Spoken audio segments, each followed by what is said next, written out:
Criar é uma arte, não tem fórmulas, mas tem linhas mestras. E é exatamente sobre isso que nós vamos conversar hoje. Eu sou Kátia Aragão e vou tocar você.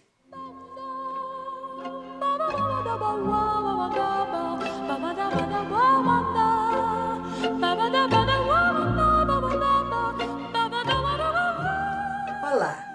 Hoje eu vou lhes dar um instrumento de suma importância na criação e educação de seu filho. Este instrumento eu criei ao longo desses anos de psicanálise com o objetivo de auxiliar os pais, professores, psicólogos, educadores, enfim, as pessoas em geral.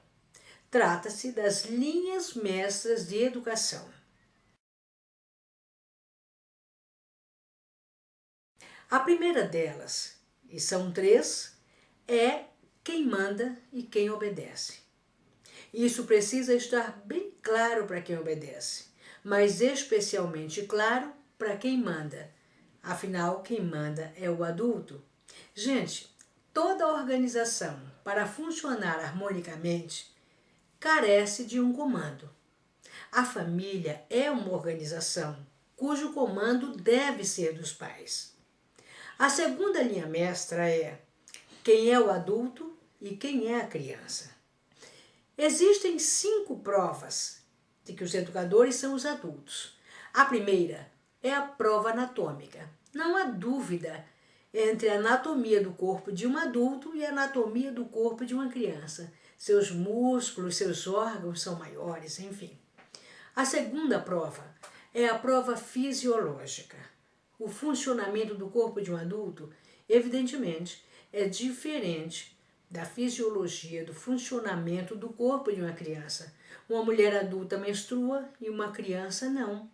Um homem adulto ejacula e uma criança não. A terceira prova é a prova cronológica, que diz respeito ao tempo. Certamente um adulto já viveu muito mais tempo e, portanto, teve muito mais experiência do que uma criança.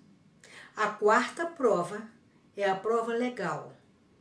O adulto, os pais, respondem legalmente por seus filhos, respondem legalmente por quem criam e educam. E a quinta prova é a prova psicológica. Não há dúvida de que qualquer adulto tem um poder de previsão e planejamento muito maior do que qualquer criança.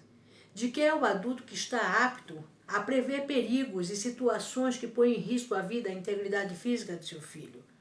Logo, o adulto, por ser movido pelo princípio de realidade, é ele que deve decidir pelo seu filho, especialmente pela criança. Inclusive, outro dia um paciente me disse que desceu com um filhinho de 2 anos para a piscina do prédio onde moram. Ele disse que não estava só, mas estava um mormaço legal. O filhinho queria tanto, mas tanto entrar na piscina, que ele acabou deixando. Aí ele pensou, vou deixá-lo ficar por uma meia hora. Duro foi tirá-lo da piscina. O filhinho esperneou, bronqueou, chorou, até que finalmente ele me disse, Kátia, apesar de não ter desistido do limite, apesar de ter deixado apenas a meia hora a qual me propus, eu fiquei me perguntando, será que eu não fiz errado? Será que eu não fui muito exigente? Será que eu não deveria ter deixado mais? Estava tão bom para ele. E eu respondi para ele o seguinte, olha, o seu filho tem toda a razão de querer ficar indefinidamente, porque ele é movido pelo princípio de prazer. Tudo que é prazeroso ele quer fazer eternamente, se possível. Agora, quem pode, mas não deve expor o seu filho é você. Afinal de contas, você é movido pelo princípio de realidade. E mesmo que você, pai e mãe, erre em algum momento, exagere, e isso vai acontecer inúmeras vezes no processo de educação, é o adulto quem responde legalmente pelo filho.